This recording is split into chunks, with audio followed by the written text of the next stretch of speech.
All right, so welcome to this immediate post-game reaction video of that USA versus Canada match. And it's a lot of the stuff that we've seen in previous Berhalter ball.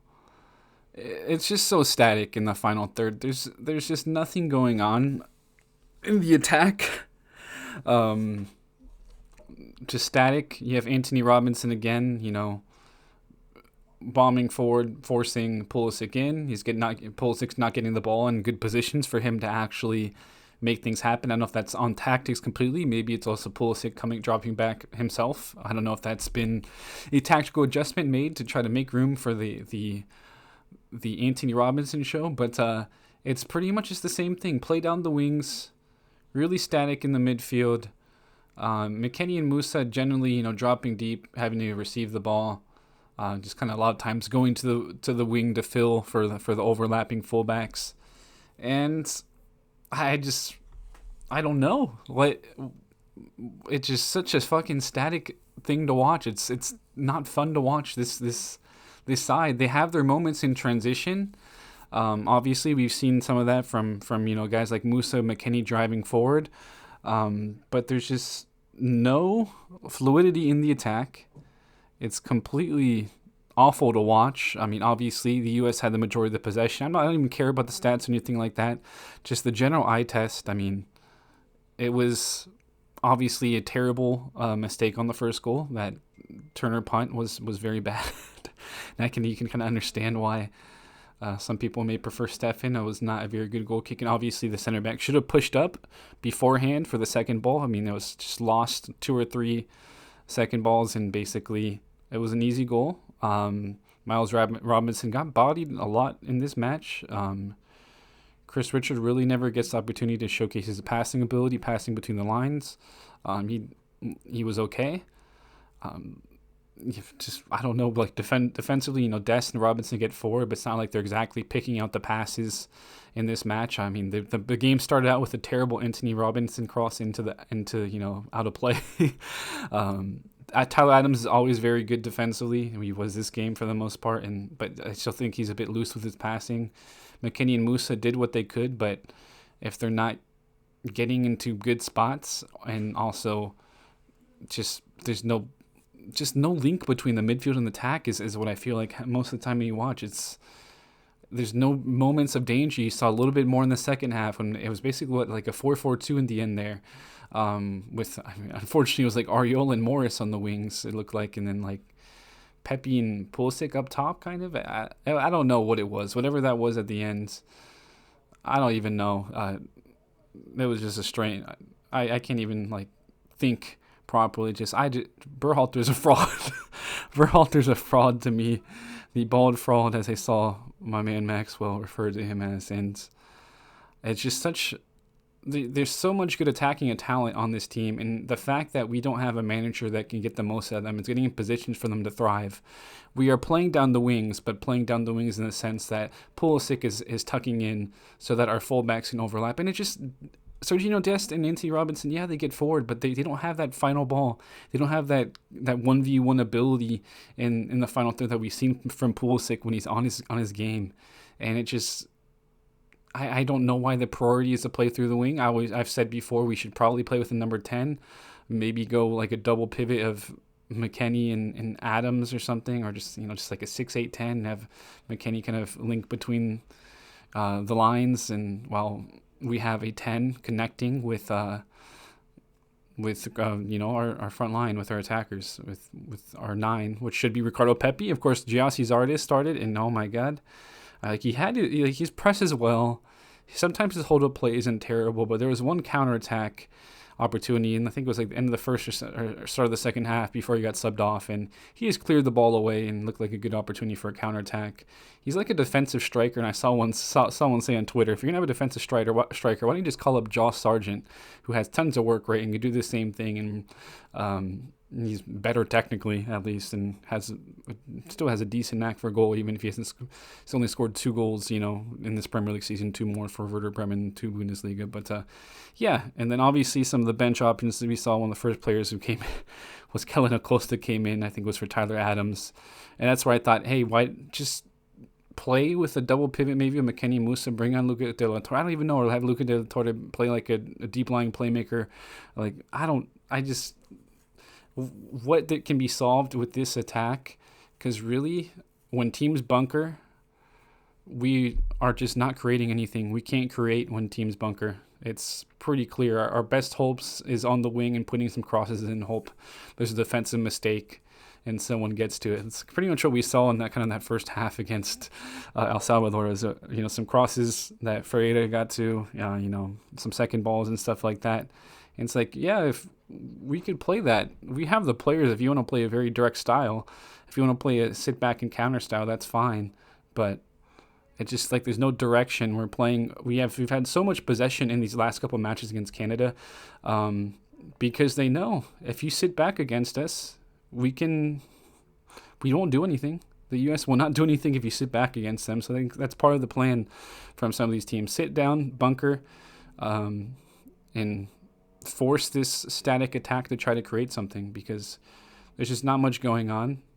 And I mean, there was some promising play at the end there when things got desperate. I would say there was some good link-up play from players like Pepe, Pulisic, and all them, linking up, making some half chances, just looking a bit more deadly in the attack. And just why didn't we have Ricardo Pepe come on in the second half? Once it was 1-0, I think you got to bring on Pepe, for the whole second half, bring a different dynamic to the game.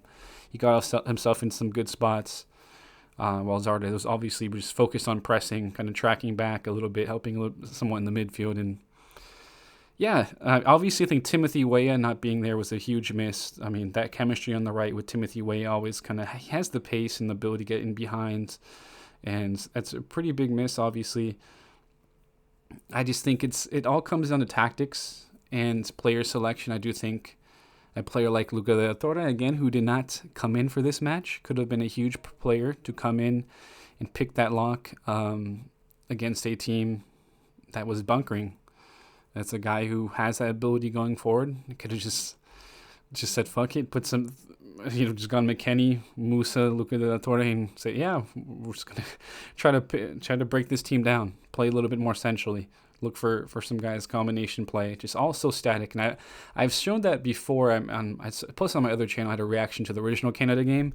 And if you look, it's just the same old kind of thing in that final third. You got the fullbacks bombing forward, your wingers kind of tuck in. No one really is coming back to the ball.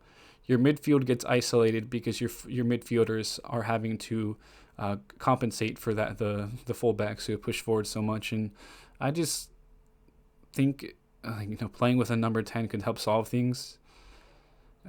We could throw De La Torre up there, Ledesma once he's healthy, and Reina or Giovanni Reina, of course, would be a wonderful option in that role. Because at this point, this attack does not look good. It's static. It has been for a while. I mean, like thinking about some of the best moments, it's always been kind of in those counterattack moments.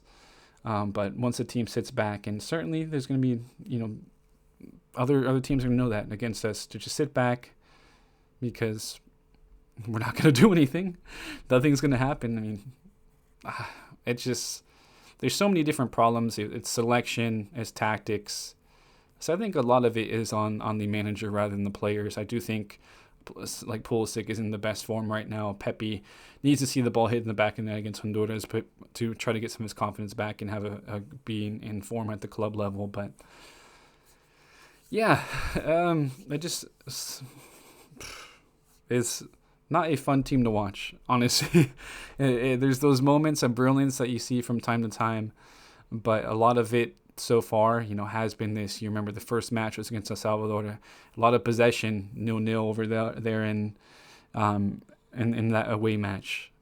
Then just Canada, of course, the terrible performance in Panama, Jamaica after the Mexico match, where we played well, and we did look good against Costa Rica. It's another one where we kind of looked good in transition, and stuff like that. But there's just been no ability to break down the defense, and so something has to be done to address that tactically and selection-wise. Players who have that ability are not being called up, or not being used. In the case of players like Luca Del Torre, you got Alex Mendes in Portugal, a player who has that type of ability.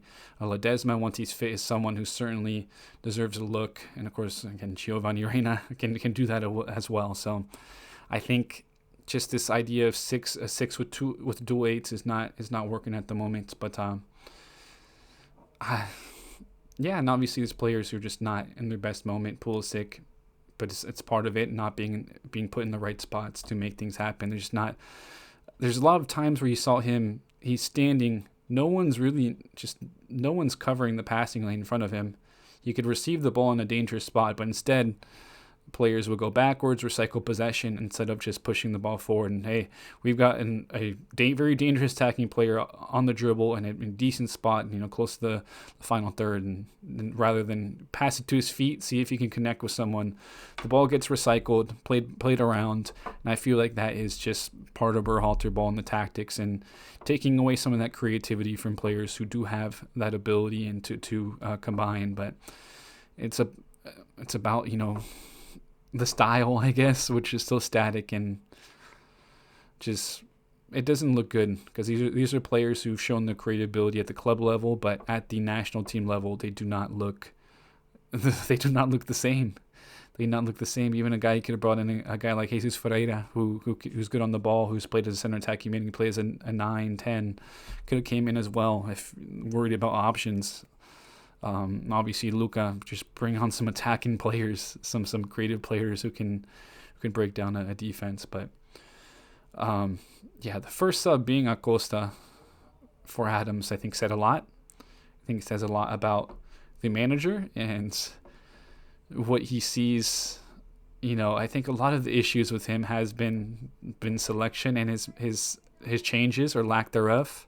If you remember Daniel Levitz coming on in a Gold Cup final when we were down, it's the same type of situation. We're going to bring on number 6. Hey, if we concede, we're already down 1-0. Just bring on another creative midfielder for him and just let the guys go. We were already throwing everyone forward rather than just play completely direct. Put someone who has that ability to find maybe that pass to break things open. But with that, let me know your thoughts. I mean, I kind of went over some of the players for the most part. I think I didn't really mention Aronson. He obviously runs a lot. Had some decent moments. A good effort on goal. I mean, that was pretty much, other than that big save by Borjan over there on McKennie and a missed header from Richards, there wasn't too much in the way of creativity in this one, and that's something that has to be addressed. Berhalter's a fraud. Let me know if you agree. I love you. Thank you for tuning in. Be signing on now, and I'll catch you guys later.